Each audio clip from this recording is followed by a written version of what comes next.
Здравствуйте, Владимир Валерьевич. Спасибо, что нашли время ответить на наши вопросы. Итак, на прошлой неделе Кабинет министров одобрил проект республиканского бюджета на 2023 год.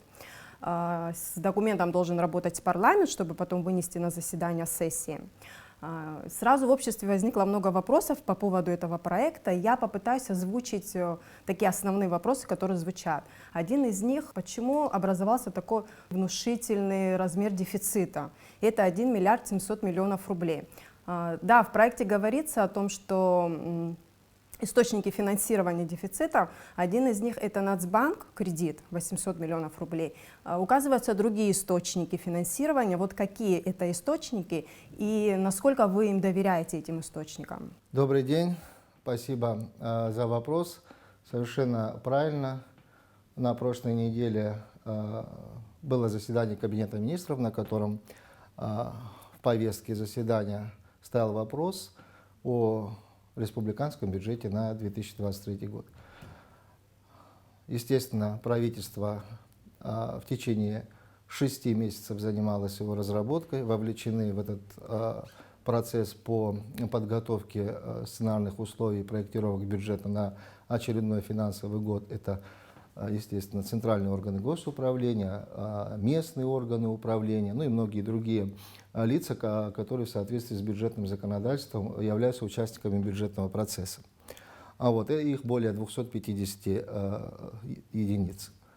Поэтому бюджет был внесен на рассмотрение. Прежде чем он попал в повестку, был согласован, естественно, с заинтересованными центральными органами госуправления, проходил правовую оценку, проходил экономическую оценку, соответственно, бюджетное обоснование к нему, и таким образом был представлен на рассмотрение членам правительства. Почему такой значительный объем дефицита? На самом деле, объем дефицита, какой бы он ни был, если есть источники его финансирования, он абсолютно безопасен. Это хорошая практика. Дело в том, что как появляется дефицит? Обязательств у Республики Абхазия в данном случае появляется расходных больше, чем есть источники доходов. В этом смысле 2023 год ничем не отличается от текущего 2022 года. Пока я о нем не буду говорить, сейчас скажу о 2023 годе, о предстоящем финансовом годе. Источниками финансового обеспечения или финансирования являются внутренние источники, среди которых кредиты Национального банка. Как вы правильно заметили, есть там и другие источники финансирования. Это те же самые кредиты, разумеется, но коммерческих банков, в данном случае. Теперь, что хочу сказать о самом объеме. 1 миллиард 700 миллионов рублей. В соответствии с законом Республики Абхазия о республиканском бюджете на 2022 год, если обратить на него внимание и поподробнее его изучить, дефицит республиканского бюджета на сегодняшний день в соответствии с законом его объем составляет 1 миллиард 505 миллионов рублей. И предлагается на следующий год 1 миллиард 700 миллионов рублей. На наш взгляд, это абсолютно незначительный рост, абсолютно незначительный. Что этому способствовало? Он был бы, конечно, гораздо больше, если бы мы не прогнозировали увеличение собственных доходов. Если бы такого роста собственных доходов нет, 2023 год нас ждал бы за 2,5 миллиарда рублей дефицит. Но мы увидели экономические базовые показатели, оценили итоги исполнения бюджета текущего года, прошлого года, соответственно, увеличить доходную базу. Поэтому дефицит, вернее его разница, если сравнивать с текущим периодом, вырастает абсолютно незначительно, порядка 200, даже менее 200 миллионов рублей. На сегодняшний день с дефицитом в 1,5 миллиарда рублей правительство не то что справляется, я особо хочу подчеркнуть, чтобы об этом знали, но и в отдельные периоды бюджетная система опирается на итоги исполнения с профицитом.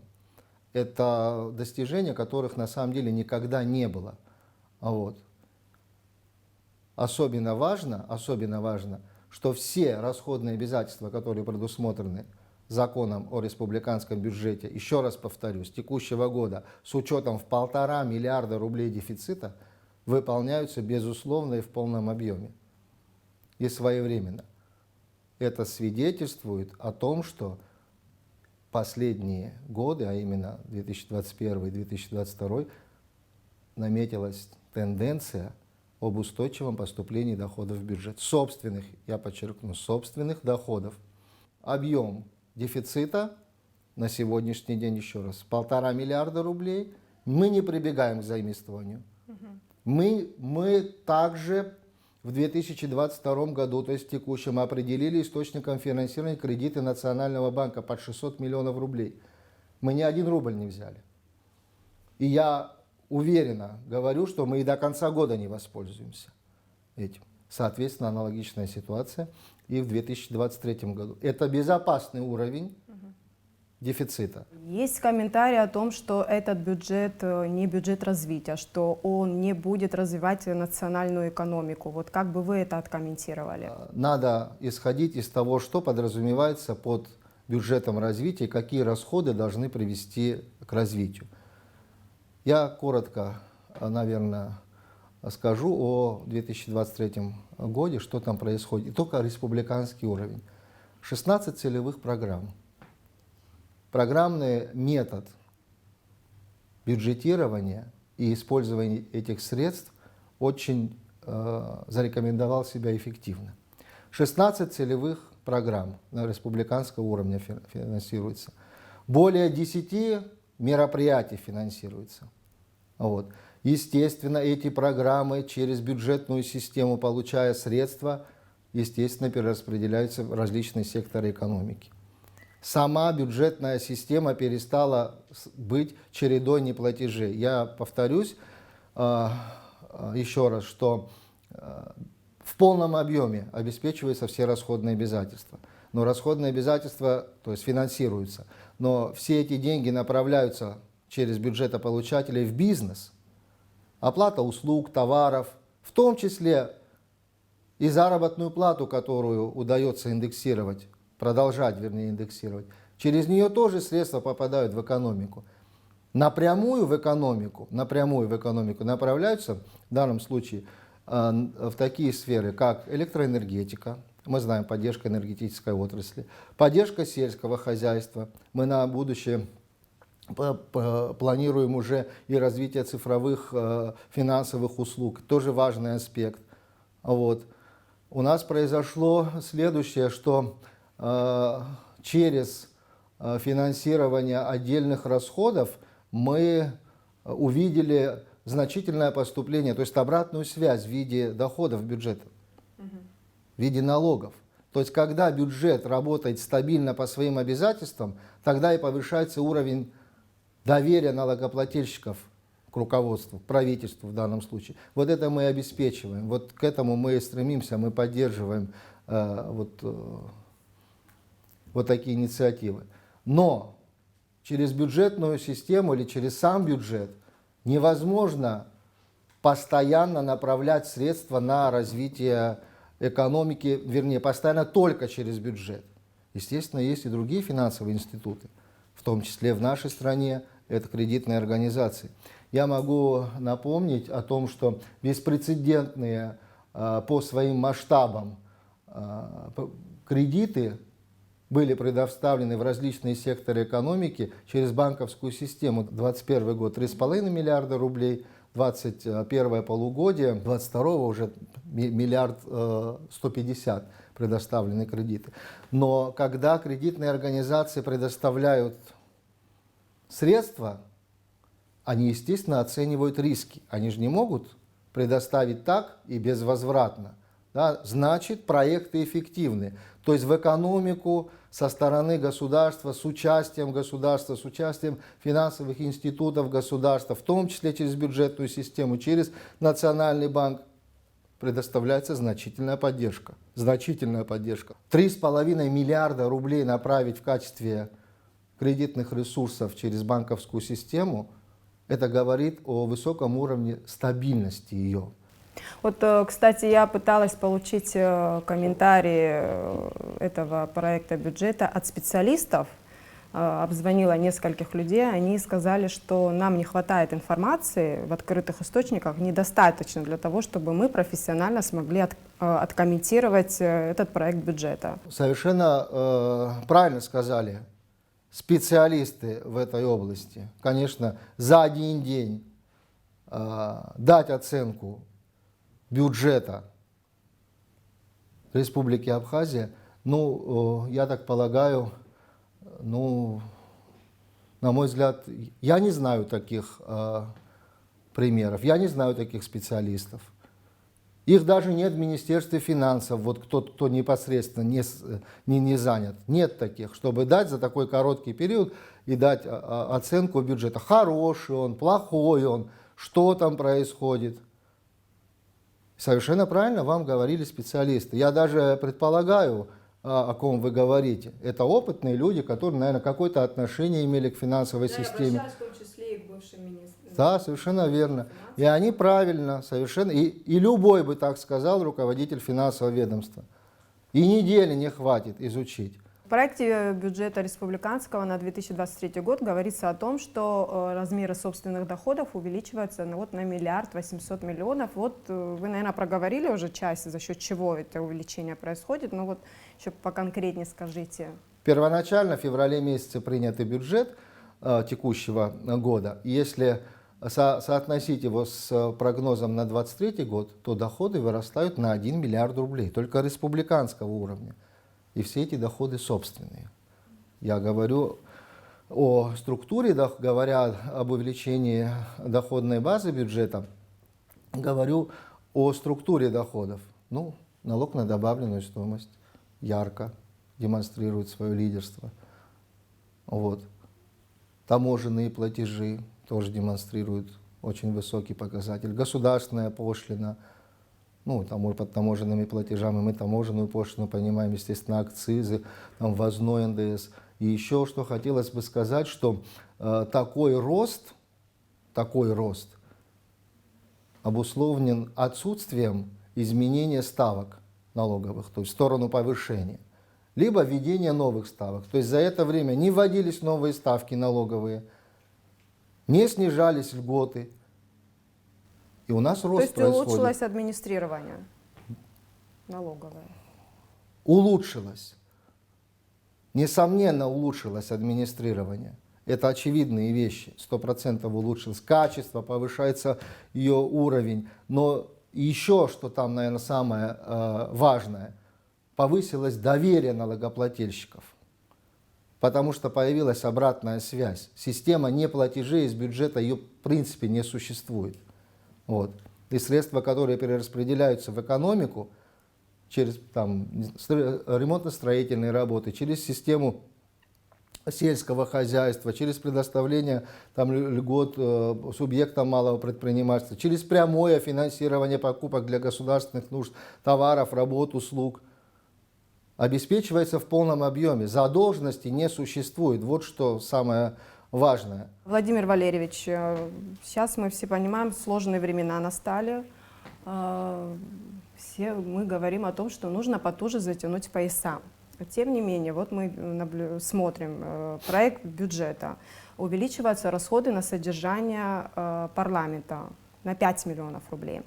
Увеличиваются расходы на функционирование органов исполнительной власти на 20 миллионов рублей. Все-таки расходы на содержание госаппарата увеличиваются, да? Вот обоснуйте увеличение вот этих цифр. Начнем, наверное, с представительных органов власти, в данном случае законодательной ветви власти. Там объем бюджетных ассигнований на 2023 год предусматривается с ростом 4 миллиона 800. Этому есть, несомненно, обоснования. К этому объему предусмотрены расчеты.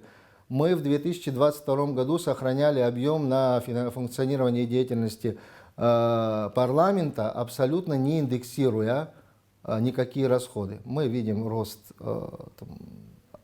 цен на отдельные виды товаров, горюче-смазочные, канцелярские товары, хозяйственные товары, ну и многое-многое другое. Естественно, на такой объем работников и депутатов 4 миллиона 800 по году – это абсолютно незначительный рост с учетом инфляционных процессов, которые мы видим. Абсолютно незначительный рост. Интересен момент, статья расходов на приобретение служебных машин и ГСМ. Вот проговорите этот момент, потому что в обществе очень активно это всегда обсуждается. Это такая болезненная тема тоже. Служебных автомашин для кого? В том числе для парламента, для чиновников. Что касается расходов имущественного характера, ну, в частности, приобретения автотранспортных средств, если вас интересует позиция по парламенту, то расходы на эти цели в проекте 2023 года бюджетной сметы не предусмотрены. Я хочу сказать о том, что парламент и не заявлялся на такие. То есть здесь, наверное, произошла то, о чем вы говорите, общая конструкция оценки состояния бюджета, необходимости, важности. 4 миллиона 800 рублей увеличения – это текущие расходы. Они абсолютно не связаны с приобретением там, имущества дорогостоящего или еще что-то. Это по году 4 миллиона 800 – это абсолютно незначительный рост. Это само собой разумеющийся по объемам. Что касается расходов, вы задали вопрос, расходов по органам государственного управления. В этой части есть пункт, где сокращаются расходы на функционирование аппарата президента. Там на 1 200 000 сокращаются расходы. Бюджет – это такая, значит, формула, которая основана на том, что если расходы не востребованы, то их насильно не надо предусматривать. Конечно, есть расходы, которые, к примеру, в 2022 году понадобились, а в 2023 их уже не нужно проводить, потому что мероприятие завершено. Ну вот яркий пример, допустим, значительно сокращаются расходы на судебную систему. В некоторых судах уже завершится в этом году, значит, реализация проектов по АСИС, автоматизированная система, да, вот, исполнение судебных. Мы знаем о том, что она завершается, и расходов таких масштабных уже в следующем году не нужно. Конечно, мы их не предусматриваем. И в администрации президента совершенно справедливо к этому отнеслись, посмотрели, что есть расходы, которые на следующий год не нужны будут. Законодательной ветви власти, ну, об исполнительной, о судебной сказали, об исполнительной, там на порядка 40 органов управления увеличивается там не более 16 миллионов рублей. Расходы в данном случае, а эти расходы обусловлены вот такой же точно ситуацией, как и мы сказали по парламенту. Там тоже переоценка стоимости цен, там у нас тарифы поменялись на электроэнергию, естественно, уже и средства надо будет туда направлять в других объемах. То есть какие-то хозяйственные расходы? Абсолютно текущие расходы, абсолютно.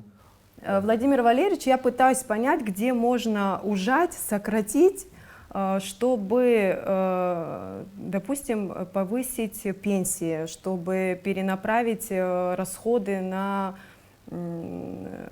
социальный блок, да, повысить детские пособия. Это вот то, что актуально, то, что вот люди просят, просто требуют. Совершенно верно вы говорите о том, что необходимо индексировать и пенсии, и пособия, и многие другие социальные выплаты. Это очевидные вещи, очевидные 100%. Но здесь, на мой взгляд, можно идти и нужно идти не по пути сокращения расходов, а по поиску увеличения доходов.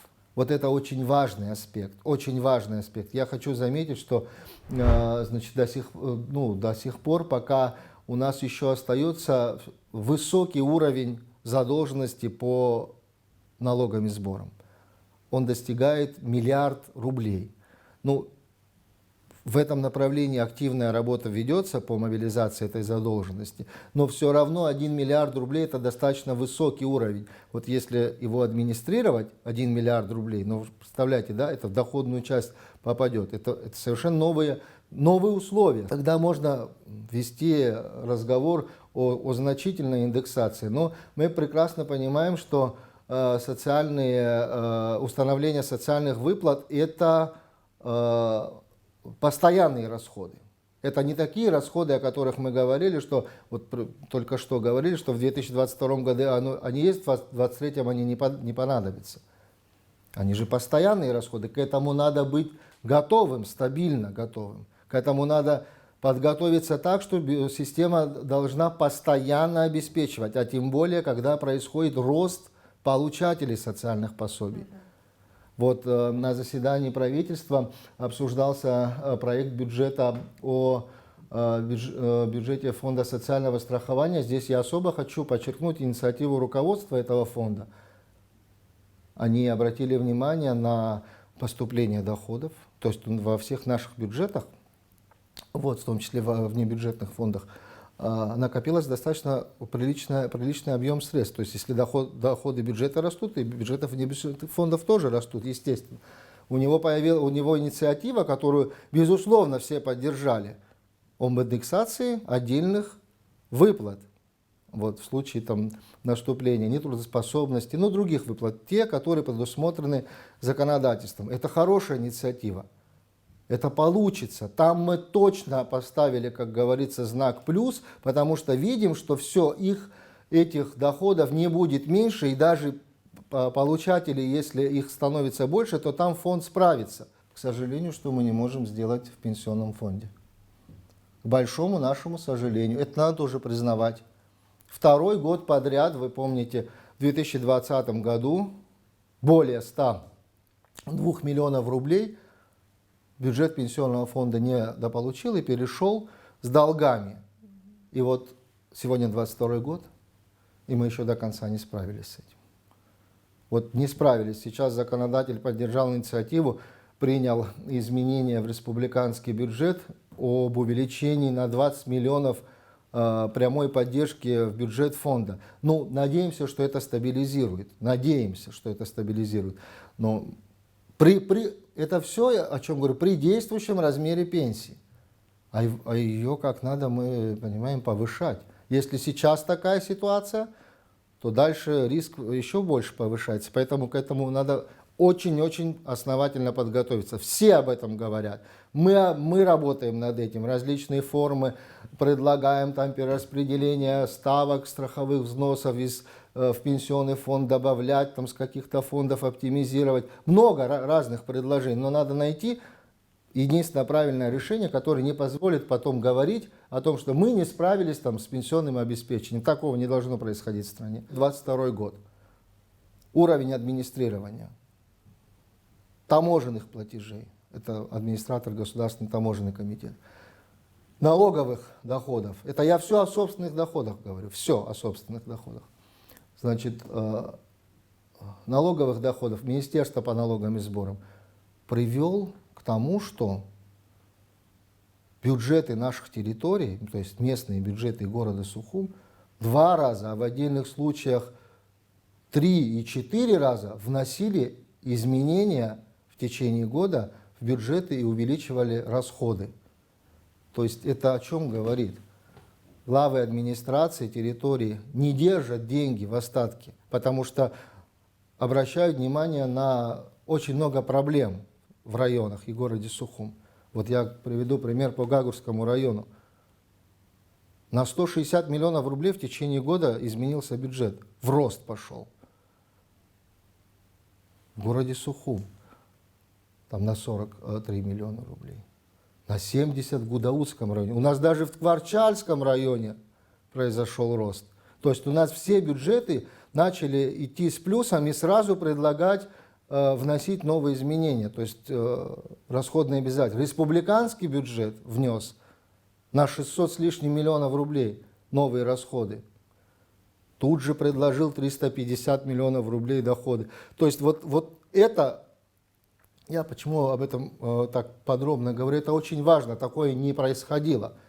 Вы прекрасно знаете, какая ситуация складывалась у нас с финансированием по ликвидации последствий стихийных бедствий. 284 миллиона рублей. Республиканский уровень. Но это что же выплаты? Это что же выплаты, в том числе социального характера? Там, где ремонтно-восстановительные работы через отрасль экономики, строительства, потом перераспределяется обратно в бюджет. Несмотря на то, что у нас пока сохраняется разница между импортом и экспортом в пользу, разумеется, импорта, но этот импорт, он же перераспределяется здесь внутри, и большая часть привлечена к этому, ну, может, там часть не самая такая масштабная, привлечена за счет бюджетных средств. Бюджет очень масштабно, очень-очень масштабно приобретает для государственных нужд там, товары, работы, услуги. Очень масштабно приобретает. При этом как ведет себя бюджет, как ведет себя система? Она не выбирает монополию. Она говорит, работайте все, мы обеспечиваем. То есть мы не выбираем, допустим, строго там какого-то поставщика, и вот только ты, и все ресурсы будем предоставлять тебе. Вот, а другой может там только работать с коммерческими организациями. Доступ открыт всем. Вот в этой связи, да, доходы повышаются, но вот мы видим, что расходы на здравоохранение сокращаются на 82 миллиона рублей. Это большая цифра или для нас, обывателя, кажется, что это достаточно большая цифра? Ну, на самом деле, расходы на здравоохранение, они оптимизируются, они прежде всего вызваны, как я и ранее говорил, с теми мероприятиями, которые, мы так полагаем, не будут востребованы в следующем году. У нас в текущем году 250 миллионов рублей были предусмотрены ассигнования на мероприятия по ковид. Да. Соответственно, мы не прогнозируем, и нам оценку дает Министерство здравоохранения, мы такие расходы не прогнозируем. Мы в принципе, если по структуре бюджета идти, непрогнозируемые расходы должны сразу уменьшить на 250 миллионов рублей. Да. Но, учитывая оценку, потребность системы здравоохранения в приобретении медицинского оборудования, лекарственных препаратов, лечения граждан, мы эти позиции увеличили. То есть мы не сняли 250 всех, хотя нам надо было на самом деле так делать. Мы опирались вот на потребность, ту, которую там среднемесячную потребляет Министерство здравоохранения, увеличили. Так что здесь нельзя напрямую давать оценку, что там на здравоохранение там сократились. На здравоохранение сократились расходы, которые не нужны. Ну, будем так говорить, на ковид, которые не прогнозируются. Естественно, ненужных расходов на здравоохранение не может быть. Но я подчеркиваю, на ковид. Вот. И за счет этого увеличили расходы на программы. Конечно, да, конечно. Кадровое обеспечение системы здравоохранения, оплата наших будущих врачей, медиков. Хочу сказать, что расходы на социально-культурную сферу, включая заработную плату, включая ее индексацию, на 2023 год повышается на 800 миллионов рублей. 800 миллионов рублей повышается. Образование, культура, наука, поддержка районов, поддержка пенсионному фонду. По поводу 150 миллионов рублей, которые планируется потратить на празднование 30-й годовщины Дня Победы. Для сравнения, да, дотация Черноморэнерго тоже 150 миллионов рублей. Для сравнения, на сельское хозяйство практически та же сумма. Вот люди сопоставляют эти суммы, и это вызывает шквал критики. Прокомментируйте вот эти 150 миллионов, куда планируется потратить. Спасибо за вопрос, я тоже об этом вот слышу. Прежде чем говорить об объеме, я, наверное, скажу о правовых основаниях расходов, которые прогнозируются в бюджете 2023 года. У нас 16 сентября 2022 года распоряжением президента создана специальная государственная комиссия по подготовке плана мероприятий к празднованию 30-летия Дня Победы, в состав которых входит 25 человек. Председательствует в комиссии вице-президент Республики Абхазия. В состав комиссии входят 3 депутата, общественные и государственные деятели, руководители партий, объединений, ветеранских организаций, руководители научных и образовательных учреждений нашей страны. А теперь я коротко скажу, что такое 150 миллионов рублей. 150 миллионов рублей – это предельный объем расходов, который может быть предусмотрен на мероприятия этого характера. Наверное, интересует и то, а как же будут тратиться деньги и куда это, и куда, разумеется, да, эти средства Конечно, будут потрачены. Я тоже коротко сразу об этом скажу. Бюджет взял курс на программно-целевой характер. И эти мероприятия тоже являются программными. Такой подход использования средств путем принятия консолидированных решений, ну, прежде всего, повышает эффективность использования средств. Деньги не распыляются по стране, по получателям, там, по различным расходам. Принимаются решения все в одном месте. Это первое. Повышается прозрачность, открытость расходов. Мы это наблюдаем, мы видим это по многим целевым программам, по многим другим мероприятиям, которые происходят. Открытая отчетность, доступность, пожалуйста, представлены в рабочей группе все ветви власти, общественные организации, представители различных организаций. Консолидированное решение принято, пожалуйста, начинаем финансировать. Не принято, ну, естественно, не финансируем. То есть эти 150 миллионов, может быть, и не будут потрачены? Может быть, Это и не будут на потрачены. усмотрение комиссии? Конечно, но может их и больше будет. Да, понятно. Может, но в данном случае бюджет устанавливает предел, вот, не более 150. Я для сравнения хочу сказать, значит, мы собирали расходы, вот как раз именно это тот случай произойдет, когда собираются расходы в одном месте, когда мы их не находим там по всей стране, там какие-то локальные расходы, там, и потом начинаешь, вот то же самое мы сделали с ковидом. Откуда мы знаем на каждый день сумму по ковиду? Потому что сбор был в одном месте информации, потому что все программно шло. То же самое и здесь будет происходить. Вот то же самое будет здесь происходить. Решение консолидированно принято на заседании, все поставили свои подписи, визы. Вот это направление нужно сделать там, в такой-то срок, это в такой-то срок. Сколько на это денег нужно? Столько. Приняли решение, направляем средства. Еще раз повторюсь, предельный объем.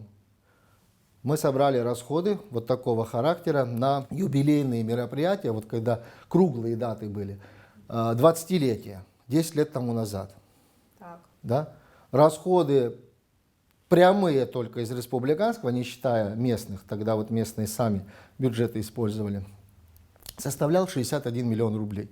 88 мероприятий было проведено различного характера. Естественно, под эти мероприятия подпадают и капитальные расходы.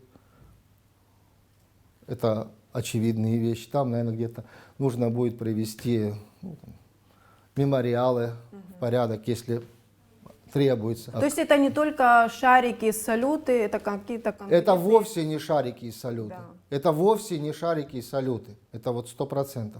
Это общие большие. На шарики, салюты там можно как-то из бюджета местного потратить. Это такие большие фундаментальные капитальные расходы. Наверняка, не могу... Инфраструктурные, наверное, какие-то. Несомненно, наверняка, я так предполагаю, я тоже являюсь членом этой комиссии, несомненно. Не могу сейчас загадывать, там общие решения будут приниматься. Но, как правило, поддержка ветеранских организаций, ну, социальная поддержка там, ветеранских, оно всегда имело место. Вот. Это что же расходы по всей стране? Там вот расходы, к примеру, допустим, это как общие расходы на подготовку и проведение мероприятий. Наверное, какие-то расходы нужно сделать и к празднованию самого 30-летия, именно этого дня. Там парад же надо проводить как-то. Конечно, можно там перечислить, но 25 человек примут решение. Если сравнивать с программами по поддержке энергетики, да, и сельского хозяйства, это, конечно, очень, очень правильно, да, если сравнивать его год к году. Поддержка энергетической отрасли осуществляется третий год подряд. 100 миллионов, 150, сейчас 175 в этом году, 175. Кроме того, энергетическая отрасль достаточно емко поддерживается из средств российской финансовой помощи. Ежегодно поддерживается, так называемые инвестиционные программы поддерживаются. Развитие сельского хозяйства каждый год по 100 миллионов. А эти же расходы, их в 2024 году не будут. Как и вот я говорил, от тех расходов, которые уже не нужны будут в 2024. В проект бюджета включены компенсационные выплаты, понесенные при строительстве частного завода по производству полимерных труб. 50 миллионов рублей. У прошлого созыва парламента эта статья расходов вызвала споры, вопросы. Парламент не пропустил. Не проголосовал. Обоснуйте, почему эта статья расходов опять включена в проект следующего года. Как вы правильно заметили, эти расходы включаются не первый раз в проект республиканского бюджета для того, чтобы получить оценку положительную, естественно, выполнить свои обязательства. Я, наверное, сейчас подробно не буду об этом говорить, об этом уже очень много сказано, но коротко скажу об основных. Там есть соответствующие решения, двухсторонние абхазо-российские договоренности о компенсации, значит, этих расходов. О компенсации этих расходов. Сумма, конечно, была изначально гораздо выше. Это тоже в документах закреплено. Правовых оснований для выплаты, они все есть правовые основания. Завод в данном случае будет принадлежать, в случае, если эти средства будут направлены на компенсацию, естественно, переходит в собственность государства. В какой он форме будет? Республиканское унитарное предприятие или муниципальное унитарное предприятие, это уже там руководство страны решит, там в район отдаст, либо там в республиканский уровень отдаст. Но, что хочу сказать, правовые основания для финансового обеспечения вот этих обязательств, международных финансовых, они есть. И мы полагаем, что парламент, Народное собрание, парламент республики еще раз внимательно обратится к документам, посмотрит, ну и надеемся, что мы наконец-то этот вопрос сможем урегулировать, потому что очень много обращений, очень много обращений к Республике Абхазия с тем, чтобы выразить, по какой же причине, объясните, по какой же причине это не получается. Обращения там с различных федеральных органов власти, законодательных органов власти Российской Федерации. Это показали на наших двусторонних отношениях вот в этой части. Ну, если мы не готовы к этому, ну, надо тогда написать или сказать, по какой причине не готовы. Ну, чтобы ответ был аргументирован. Мы же не просто так второй раз подряд вносим. Значит, есть правовые основания для этого. Хотела бы, чтобы вы в завершении оценили инвестицию. Вот на ваш взгляд, какова инвестиционная привлекательность Абхазии? Инвестиционную привлекательность любой страны оценивают не только по географическому положению, наличию природных ресурсов, там много других факторов. Качество жизни в том числе, уровень бюджета. Безопасность. Несомненно. Уровень безопасности, уровень состояния или благосостояния, да, населения, платежеспособность населения, жителей этой территории. Ну, я вам еще раз могу повторить об этом, что здесь есть хорошие предпосылки, уже есть к этому рост, уже мы наблюдаем. Территория, несомненно, является инвестиционно привлекательной. Но мы же прекрасно понимаем, какие барьеры стоят для входа сюда инвестиций. Да? Нужна четкая позиция по защите прав инвесторов. В этом смысле должны на 100% работать законы по защите инвестиций. Ну, инвестор, он как всегда ищет благоприятную юрисдикцию. Наша страна именно та территория. Самые низкие налоги в Европе, в Республике Абхазия. Самые низкие тарифы регулирования внешнеэкономической деятельности. Но вот эти вот барьеры, там другой риск повышается, о котором мы сейчас сказали. Да? Защита этих интересов. И все, будет спокойно. Инвестор сюда приходит, он видит перспективу на этой территории. Он видит перспективу в том числе в финансовой сфере. Мы об этом знаем, но к этому надо тоже подготовиться. К этому надо не только, но одного желания, как говорится, мало в этом смысле. Нужно всем продолжать работать в таком же режиме, даже больше, в отдельных случаях за пределами человеческих возможности, и вот тогда начнет ситуация еще быстрее меняться к лучшему. Я постаралась задать основные вопросы, которые волнуют наших простых граждан, которые звучат в соцсетях. Конечно, вопросов еще много по бюджету, но в рамках одной передачи сложно уложиться. Спасибо большое, что нашли время, еще раз повторяю, нашли время, ответили на вопросы. В любое удобное для вас время всем представителям средств массовой информации мы говорим: открытость, доступность бюджета. Можно задавать вопросы, присылать на электронную почту. Мы работаем с обращениями граждан. Вот, вся информация доступна, открыта, потому что бюджет – это публичный документ. Это не личный, а публичный документ, который подлежит огласке, должен быть интересен для всех наших граждан.